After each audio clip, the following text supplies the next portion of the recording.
Hi everyone, आज हम एक नया मानवा स्टार्ट करेंगे। ये स्टोरी एक सेंसिटिव लड़की की है जिसके पापा ने दूसरी शादी की है, एक ऐसी औरत के साथ जिसकी 2 बेटियां हैं और अब ये 5 लोगों की फैमिली बन चुकी है। बट उस लड़की के पापा की डेथ के बाद उसकी स्टेप मदर और सिस्टर्स उसे बहुत अब्यूज़ करते हैं। इस कहानी में कहा गया है कि ये सिंड्रेला की फेरी टेल की तरह है। तो चलो देखते हैं, क्या सच में ये सिंड्रेला की कहानी है या इसमें कुछ ट्विस्ट है। ये है एशली, जिसने बहुत कम एज में अपने पेरेंट्स को खोया होता है। एशली की स्टेप मदर सोच रही होती है कि दुनिया में इतने सारे लोग हैं जिन्होंने अमीर लड़कों से शादी की है और वो बहुत खुश हैं। अब ये उसके साथ ही क्यों हो रहा है। उसकी पहली मैरिज में उसका हस्बैंड बहुत अमीर था, बट वो दिखने में इतना अच्छा नहीं था। और दूसरी मैरिज में उसका हस्बैंड बहुत अच्छा बिजनेसमैन था, बट अब वो मर चुका है, जिसकी वजह से आज एशली की स्टेप मदर बहुत परेशान रहती है, क्योंकि पहले उसके पास 2 बेटियां थी और अब उसे एशली का भी ध्यान रखना पड़ेगा। एशली की स्टेप मदर का नाम मिल्ड्रेड होता है। मिल्ड्रेड के लिए फ़िलहाल फाइनेंस मैनेज करना बहुत मुश्किल हो रहा होता है, इस वजह से वो रात में भी सो नहीं पा रही होती है। अब आगे वो ब्रेड बनाने के लिए आटा प्रिपेयर कर रही होती है और साथ में अपनी किस्मत को भी कोस रही होती है। तभी वहाँ उसकी पहली बेटी इरिस आती है और कहती है, मैंने सफाई कर दी मॉम। फिर मिल्ड्रेड कहती है, गुड जॉब, लिली कहाँ है? तो इरिस कहती है, वो कुछ सामान रख रही है। मिल्ड्रेड अपने पहले हस्बैंड को याद करती है, क्योंकि इरिस बिल्कुल उसके जैसी दिखती है और उसे लगता है कि अगर उसके पास पैसे होते तो वो भी एक अच्छी मदर होती। मिल्ड्रेड 3 लड़कियों को कैसे संभालेगी ये सोच रही होती है और अपने आप से कह रही होती है, अब भगवान मुझसे नफरत कर रहे होंगे क्योंकि मैं इनके साथ ऐसे बर्ताव कर रही हूँ। तभी वहाँ लिली आ जाती है, मिल्ड्रेड की दूसरी बेटी, और कहती है, क्या आपको मेरी हेल्प चाहिए? तो मिल्ड्रेड कहती है, मुझे वो प्लेट और कपड़ा देना। लिली उसे दोनों दे देती है और कहती है, मुझे नहीं पता था आपको ब्रेड बनाना भी आता है। इस पर मिल्ड्रेड अपने आप से कहती है, रियल मिल्ड्रेड को तो एग्स बॉईल करना भी नहीं आता था, ये सब तो नौकर किया करते थे। तभी सिंड्रेला मतलब एशली वहाँ आती है और कहती है, मदर। मिल्ड्रेड को एशली बिल्कुल पसंद नहीं होती, बट वो कहती है, मुझे वो प्लेट्स देना। एशली के पापा मर चुके होते हैं और एशली मिल्ड्रेड की बेटियों से कई ज़्यादा सुंदर होती है। मिल्ड्रेड सोचती है कि उसके पास कोई बेटा नहीं है और उसे अब सिंड्रेला को भी संभालना पड़ेगा जब तक उसकी शादी नहीं हो जाती। एशली प्लेट्स निकालते वक्त प्लेट्स गिरा देती है। फिर मिल्ड्रेड कहती है, एशली घर के कामों के मामले में बहुत क्लमजी है। एशली मिल्ड्रेड को सॉरी बोलती है और वो सब चीज़ें क्लीन कर देगी ये भी कहती है, बट मिल्ड्रेड बोलती है, वेट एशली। ये कह के वो खुद से कहती है, सिंड्रेला दिखने में बहुत अच्छी है, जब वो किसी प्रिंस से शादी करेगी तब मैं भी पीसफुली रह पाऊँगी। आगे वो इरिस और लिली को सब क्लीन करने का कहती है और एशली को चेयर और टेबल साफ़ करने का कहती है। अभी जो सिंड्रेला की स्टेप मदर है, उसके बॉडी में कोई और लड़की होती है। उसके पास मिल्ड्रेड की सारी मेमोरीज़ होती हैं, बट हल्की हल्की। अब तक तो मुझे भी नहीं समझ आया कि ये लड़की मिल्ड्रेड के बॉडी में कैसे आई और इसका नाम क्या है। हम स्टोरी में साथ जाते हैं और देखते हैं ये कौन है। तब तक के लिए हम इसे एक नाम दे देते हैं, मिली। मिल्ड्रेड जब खाना लगा रही होती है तब वहाँ एशली आती है और कहती है, बाहर कोई आया है, वो कैसल से है। ये देख। मिली जो मिल्ड्रेड की बॉडी में है वो सोचने लगती है, मिल्ड्रेड एक नोबल फैमिली से है, बट जब उसने बार्नेस से शादी की थी उसके बाद से उसने अपने आप को आइसोलेट कर लिया था, तो उसे कोई मिलने आए ये हो ही नहीं सकता। बट वेट, क्या ये लोग सिंड्रेला से मिलने आए हैं? नॉवेल के हिसाब से सिंड्रेला एक बॉल इवेंट में जाती है और अपना सैंडल पीछे छोड़ देती है। क्या आगे ऐसा ही होगा? Let's see. फिर मिल्ड्रेड बोलती है, मैं देखती हूँ कौन है।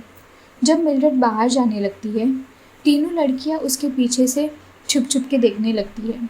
बाहर एक आदमी आया होता है जिसने सर्वेंट के कपड़े पहने होते हैं। सर्वेंट उससे पूछता है कि क्या आप ही मिस बर्नेस हैं? तो मिल्ड्रेड हाँ बोलती है और उसे अंदर आने का कहती है, बट सर्वेंट मना कर देता है और कहता है मुझे कहा गया है कि ये लेटर मिस बार्नेस को देना है। ये बोल के वो चला जाता है। अंदर तीनों लड़कियां मिल्ड्रेड से पूछती हैं वो बाहर कौन था और क्यों आया था। तो मिल्ड्रेड उन्हें बताती है कि वो ये लेटर देने आया था और वो ये लेटर टेबल पे खाना खाते वक्त पढ़ेंगी। मिल्ड्रेड ब्रेड कट करके सबको देती है। तभी लिली कहती है मॉम आप कब लेटर खोलेंगी? फिर मिल्ड्रेड लेटर खोलने ही लगती है और मिल्ड्रेड की बॉडी में जो मिली नाम की लड़की होती है वो खुद से कहती है पहले ज़माने में तो नौकर लेटर ओपनर ला के दिया करते थे, बट मिल्ड्रेड ने सबको निकाल दिया है और वो एशली को अब एक नौकर की तरह ट्रीट करती है और इसी वजह से वो इतनी सेंसिटिव है। आगे वो लड़कियों को लेटर पढ़ के कहती है ये कैसल से है, उन्होंने हमें बॉल के लिए इनवाइट किया है। तो इरिस पूछती है क्या सच में? बॉल कब होने वाला है? इस पर मिल्ड्रेड कहती है 2 महीने बाद। फिर मिली कहती है इस लेटर के साथ मुझे यकीन हो रहा है कि ये सिंड्रेला की ही फेरी टेल है। तभी अचानक लिली कहती है मॉम हम जाएंगे। तो मिल्ड्रेड कहती है हाँ हम चारों जाएंगे। फिर इरिस कहती है क्या हम एशली को भी लेके जाएंगे? तो मिल्ड्रेड कहती है हाँ इसमें एशली का भी नाम लिखा है। फिर लिली कहती है बट एशली क्या तुम्हारे पास ड्रेस है? तो एशली कहती है नहीं मेरे पास नहीं है। फिर मिल्ड्रेड कहती है तो फिर कल मुझे कपड़ों की शॉप पे जाना पड़ेगा और इसके लिए ड्रेस बनवाना पड़ेगा, बट मैं कपड़ा ख़रीद लेती हूँ और मैं खुद उसके लिए ड्रेस बनवाऊँगी। फिर मिली खुद से कहती है मेरे पास पैसे नहीं हैं और मिल्ड्रेड के पास भी काफ़ी कम ज्वेलरी है, तो उन्हें बेच के ही पैसे लेने पड़ेंगे। मिल्ड्रेड अगर होती तो वो ऐसा कभी नहीं करती क्योंकि वो ज्वेलरी उसे उसके पेरेंट्स ने दी थी। ये अजीब है, मेरी इच्छा थी अपना घर खरीदने की, बट मिल्ड्रेड खुद एक बड़े से मैंशन में रहती है और उसके पास एक छोटी बिल्डिंग भी है, तो अभी मुझे रहने के बारे में खर्चा करने की ज़रूरत नहीं है। बट क्या मिल्ड्रेड मुझसे ज़्यादा खुश थी? मुझे नहीं पता, मेरे पास उसकी धुंधली मेमोरीज़ हैं, बट उसके साथ क्या हुआ मुझे सब याद है। ऐसे 4 लड़कियों का अकेले रहना अच्छा नहीं है। इसके बाद वो अपनी बेटियों से कहती है लड़कियों कहीं मत जाना और अगर जाना है तो मुझे बता के जाना। फिर एशली पूछती है क्यों? तो मिल्ड्रेड कहती है इसके पीछे बहुत सारे कारण हैं। आगे वो सोचने लगती है अगर भगवान ने मुझे मिल्ड्रेड की बॉडी में भेजा है तो शायद उसकी बेटियों को प्रोटेक्ट करने के लिए ही भेजा होगा, बट मेरा इनसे कोई लेना देना नहीं है। फिर भी ये सब क्यों समझ नहीं आ रहा। फिर लिली कहती है हम सब यहाँ अकेले रहते हैं और कोई बुरे दिल का इंसान यहाँ आ सकता है, इसलिए मॉम ऐसा कह रही हैं। इस पर मिली कहती है हाँ शायद इनका ख्याल रखने के लिए ही मुझे मिल्ड्रेड के बॉडी में भेजा गया है, शायद यही मेरा गोल है। ये बोल के वो लड़कियों को सब्जियाँ खाने बोलती है। फिर खाना खाने के बाद मिल्ड्रेड और लड़कियाँ बाहर निकलती हैं और इरिस कहती है क्या आप पहले कभी बाहर आई हैं?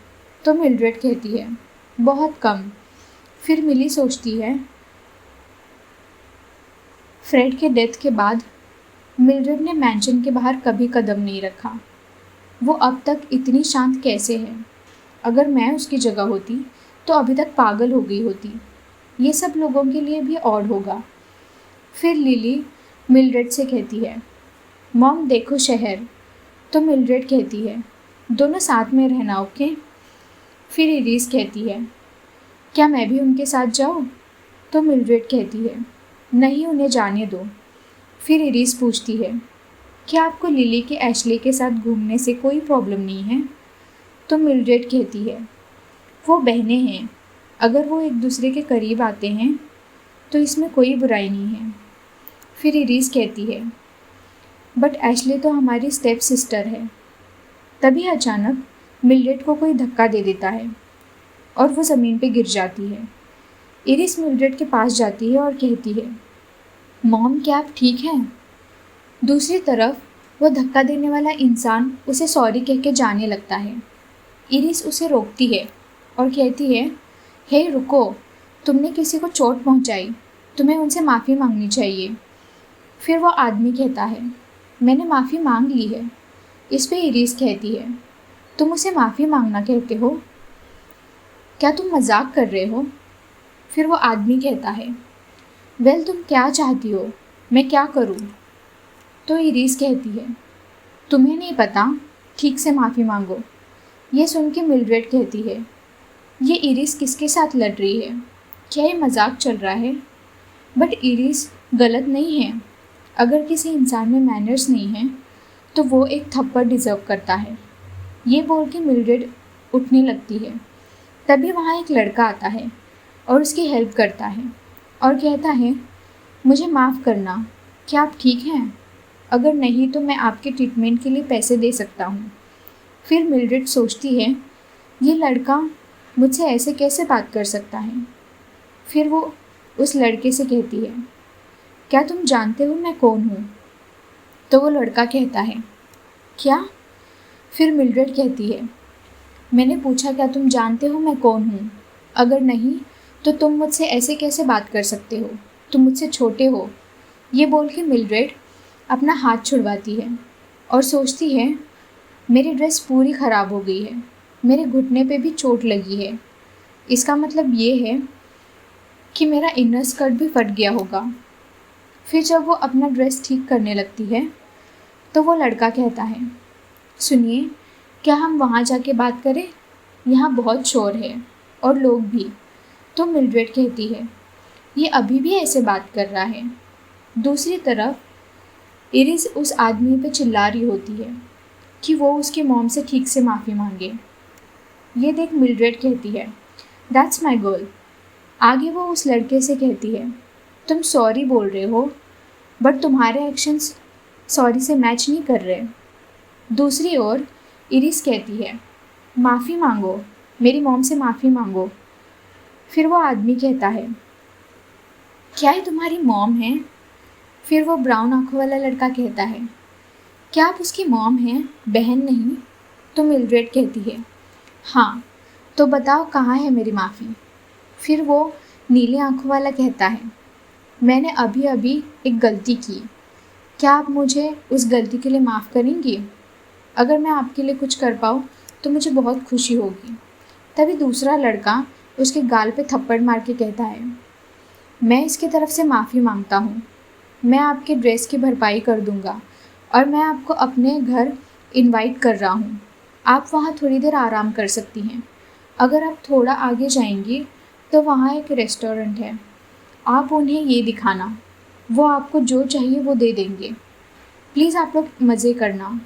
फिर मिल्ड्रेड कहती है, इसे बेचना ही अच्छा होगा। तो वो लड़का कहता है, आप इसे बेच नहीं सकती। तो मिल्ड्रेड कहती है, क्यों नहीं, क्या ये शापित है? ये सुन के वो लड़का हंसने लगता है और बाय बोल के चला जाता है। इरिस और मिल्ड्रेड को वो दोनों अजीब लगते हैं और फिर मिल्ड्रेड कहती है, क्या तुमने ऐसी अंगूठी पहले कभी देखी है? तो इरिस कहती है, नहीं मॉम, मिल्ड्रेड ने इतनी बड़ी रिंग पहले कभी नहीं देखी होती। वो उसके किसी भी उंगली में फिट नहीं आती, इसलिए वो उसे अपने अंगूठे में पहन लेती है। तभी वहाँ लिली और एशली आ जाते हैं। मिल्ड्रेड उनसे पूछती है, क्या तुम लोगों को कुछ अच्छा दिखा? तो एशली कहती है, वहाँ एक दुकान में कोई आटा बेच रहा है, वो भी सस्ते में। तभी लिली की नज़र मिल्ड्रेड के फटे हुए कपड़ों पे जाती है और वो पूछती है, क्या आपको चोट लगी है? तो इरिस कहती है, किसी डफर ने उन्हें धक्का दे दिया। फिर एशले कहती है, हमें अब घर जाना चाहिए, है ना? तो मिल्ड्रेड कहती है, नहीं मैं ठीक हूँ।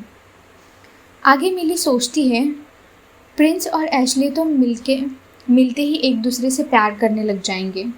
बट ये बॉल इरिस और लिली के लिए इनके लिए एक अच्छा मौका है। इन्हें बॉल में अच्छा लड़का मिल सकता है। आगे वो लड़कियों से कहती है, मुझे थोड़ी चोट लगी है बट मैं चल सकती हूँ, चलो चलते हैं। पूरा 1 घंटा घूमने के बाद मिल्ड्रेड को एक कपड़ों की दुकान दिखती है और वो जब वहाँ ड्रेसेस के बारे में पूछती है तब दुकान वाला कहता है, शूशू, तुम जो ढूंढ रही हो वो यहाँ नहीं मिलेगा। इन गरीब औरतों की हिम्मत तो देखो, हम सिर्फ नोबल फैमिलीज़ को कपड़े बेचते हैं। ये सुन के मिल्ड्रेड को बहुत गुस्सा आ जाता है और वो कहती है, मुझे रॉयल बॉल के लिए ड्रेसेस चाहिए थे बट तुम्हारी दुकान में कुछ अच्छा है ही नहीं और तुम्हारे पास मैनर्स भी नहीं है। चलो यहाँ से लड़कियों, मुझे यकीन नहीं हो रहा ऐसे भी लोग हैं दुनिया में। सिंड्रेला की स्टोरी एक फेरी टेल की तरह है बट अभी तक हम लोगों ने जो देखा है उससे मुझे थोड़ा सा स्टोरी में ट्विस्ट लग रहा है। अभी तक हमने इसके मॉम के बारे में ही थोड़ा बहुत समझा है। अब आगे बाकी लोगों की क्या कहानी है और क्या सच में इसमें सिंड्रेला और प्रिंस की कहानी है, ये देखने के लिए नेक्स्ट वीडियो ज़रूर देखना।